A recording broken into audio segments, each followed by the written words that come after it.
How you doing? This is Reggie Dwane with another episode of Watch Me Watching.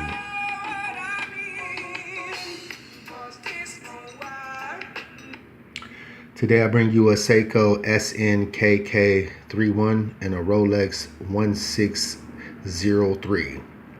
The Rolex is a 36 millimeter watch. The Seiko is a 38 millimeter watch. They both have a 20 millimeter band, and they're significantly different in price. The Rolex costed me $1,000. This Seiko costed me $75.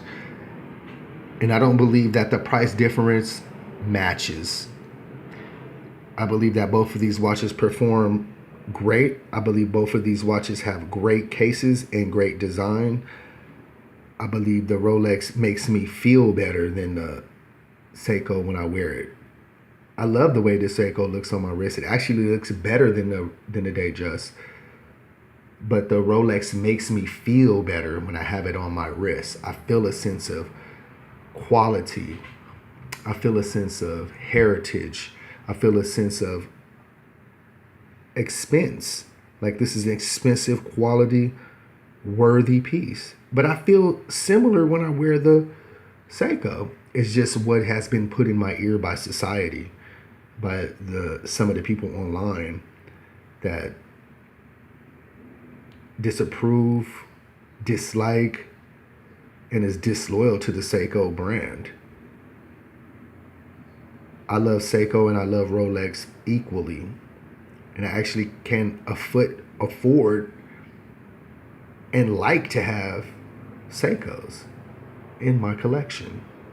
But if I can afford and put myself in a position to have Rolexes, I would have 5 or 6 Rolexes. Currently I only own 2, this one and a Submariner, no date sub. But my point here today is to tell you that I believe that this watch right here is just as good as this watch in performance and quality. There ain't nothing wrong with this watch. Can't find a fault with it, except maybe the water resistance. But I don't really get these kind of watches wet anyway. I got dive watches for it. I got a Seiko Monster. I got an Oris Diver 6.5 to get wet. These watches are times when I want to look presentable out in the public with a nice shirt, a cuffed denim shirt, some slacks, some jeans, some nice shoes, or even some sneakers. And I believe that these watches to me represent the finest in street watches. And what I mean by street watches, my everyday watch. Yeah, I go downtown and I talk to one of the watchmakers downtown. Every day he wears a Patek Philippe, but he's sitting inside of that business. Would he go play tennis with that? No, I would play tennis with these. I wouldn't play tennis with that. With a Patek? No. I would hate to even drive a car. I would even be skeptical to drive a car in them because it seems so fragile to me. It was gold, but it was one of the prettiest looking watches.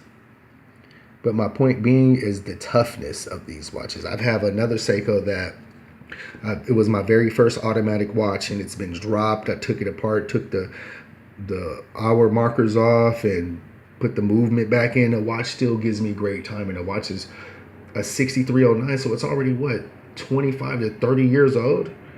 And I've never had it serviced, and I've had it for years now, and I've abused it, but I can still slap it on the strap, put it on my wrist, and go.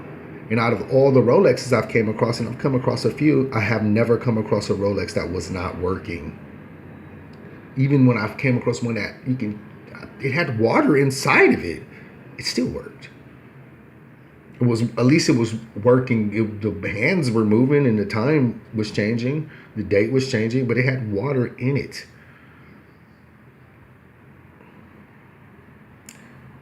Well, I'm glad you guys stopped and looked at these 2 watches, and thank you guys for checking out my videos, and I hope that you guys can check out more of my videos. Check out my drum videos under Reggie Coulter, reggae drumming at his best.